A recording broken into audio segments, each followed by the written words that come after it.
This is the story of a boy who didn't talk for a long time. The boy liked things to always be the same. Any changes would scare and upset him. The unknown was an unfriendly place. The boy was very sensitive to lights and sounds. So he built secret hiding places where they couldn't get in. The boy didn't like looking people in the eye. He wasn't trying to be mean, it just made him feel uncomfortable. Sometimes he would flap his arms again and again. One day I found out I have something called autism. My family got me help. Slowly, I found my voice and learned all the ways I could live with it better. Early intervention can make a lifetime of difference. Learn the signs at autismspeaks.org.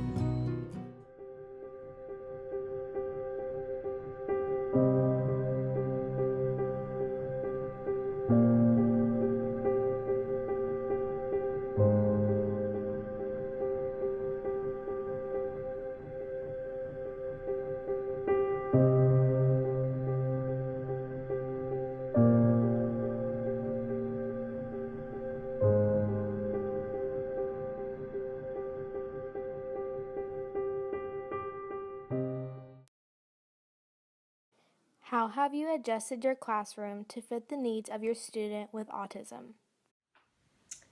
I have had to isolate his desk so that he isn't in harm's way of other students or bothering other students with his speaking and random phrases and yelling and things that he does.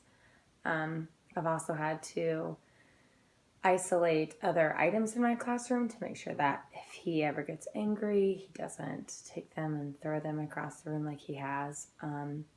We don't want him to hit anyone or hurt any other students or himself.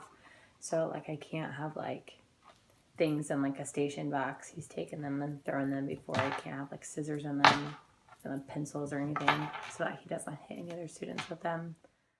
Does having a student with autism make things more challenging in the classroom? If so, how do you handle it all? It definitely makes it more challenging. There are times where he needs most of the attention than my other 19 kids, and it can get frustrating when I'm trying to work with a few kids at a time and he's having a fit, or he's wants to talk to me about something, or I can tell he's not being nice to someone, or he's not getting what he wants and he'll throw a fit about it. So it can be frustrating times like that, and just trying to make sure that my students are helpful for him, they love him dearly, and they're always trying to make sure that he's being a good boy and they're helping him whenever he needs help. So that's great. That's the great part of having him in the classroom, is because the kids love him and I love him, and they know that he's a little different than everyone else, and so they realize that, and they try to help him as much as they can and just show him all the kindness, and they try to be good role models for him and show him how to be a good student. But it's been hard. This is only my second year teaching.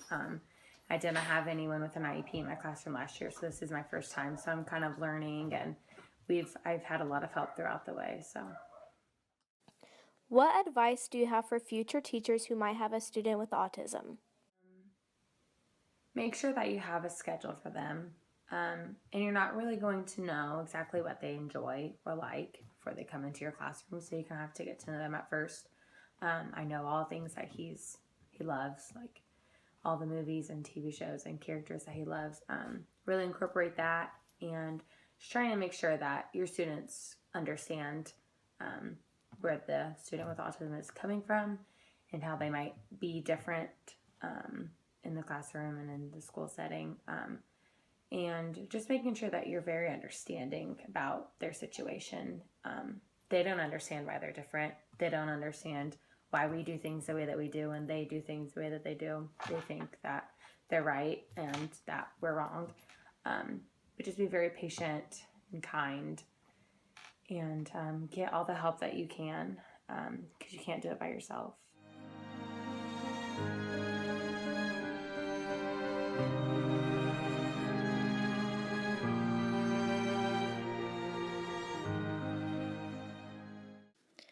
There are a couple of strategies that teachers can use in their classrooms to make their students with autism more successful. The first, for example, is that students with autism are more than likely going to be visual thinkers. It's better to use more pictures rather than words when teaching lessons.